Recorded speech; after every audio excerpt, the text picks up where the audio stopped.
عصائے حضرت موسیٰ کا کام کیا تھا؟ کبھی وہ پتھر پہ مارتے تھے تو چشمہ پھوٹتا تھا، کبھی حضرت موسیٰ جادوگروں کا مقابلہ کرتے ہوئے اسے پھینک دیتے تھے تو وہ اژدہا بن جاتا تھا۔ اور وہ منظر بھی سب نے دیکھا کہ حضرت موسیٰ کے عصا نے جب اژدہا بنا تو سارے سانپوں کو، سارے رسیوں کو جو سانپ بن گئی تھیں انہیں اٹھا کے وہ کھا گیا۔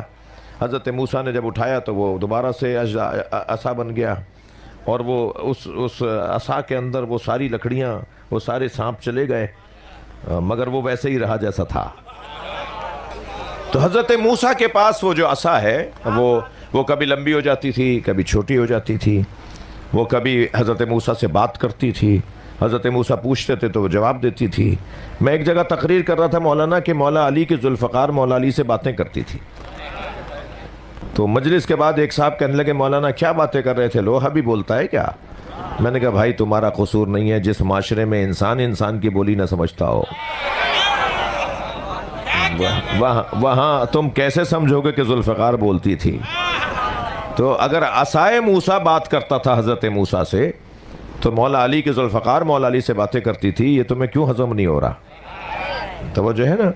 تو حضرت موسیٰ کا اس عصا کے بہت سارے کام، اور ان میں سے ایک کام یہ تھا کہ حضرت موسیٰ نے اسے دریائے نیل پر مارا، اور دریائے نیل پہ مارا تو نیل میں رستہ بن گیا، اور باقاعدہ رستہ بن گیا، اور حضرت موسیٰ اپنے تمام امتیوں کو نیل سے گزار کر لے جا رہے ہیں، اور ادھر فرعون کا لشکر پیچھے پیچھے آ رہا ہے، اور فرعون کا لشکر بھی اسی رستے پہ تھا۔ توجہ کر لی نا آپ نے؟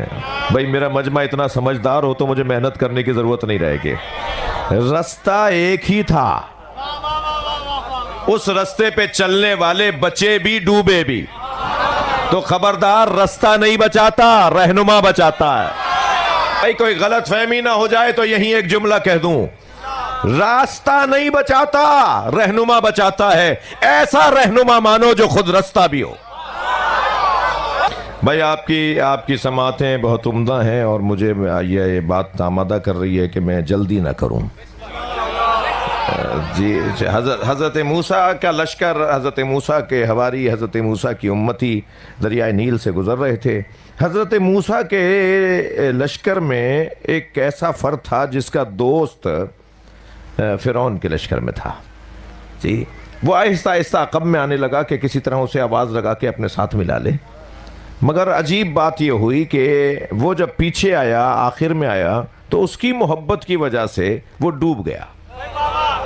تو میں ان بچوں سے کہوں گا ہر ہاتھ ملانے والا دوست نہیں ہوتا۔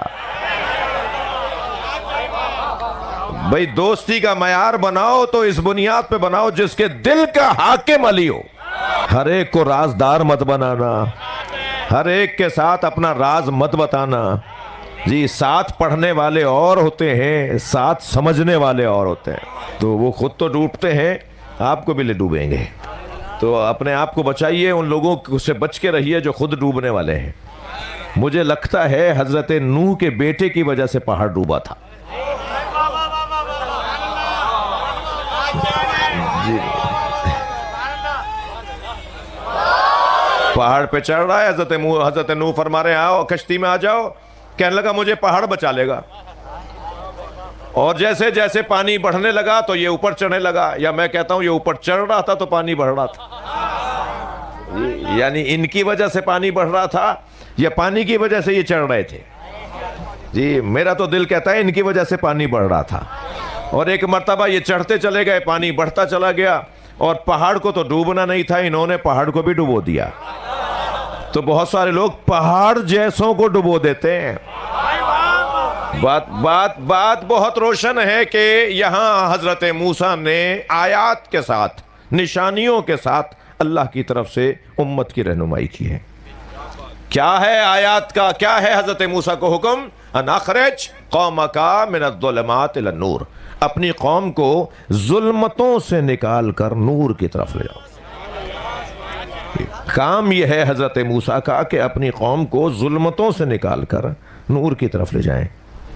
عجیب بات ہے قرآن مجید میں نور کی جمع نہیں آئی ہے، ظلمت کی جمع آئی ہے، ظلمات، مگر نور کی جمع نہیں آئی ہے۔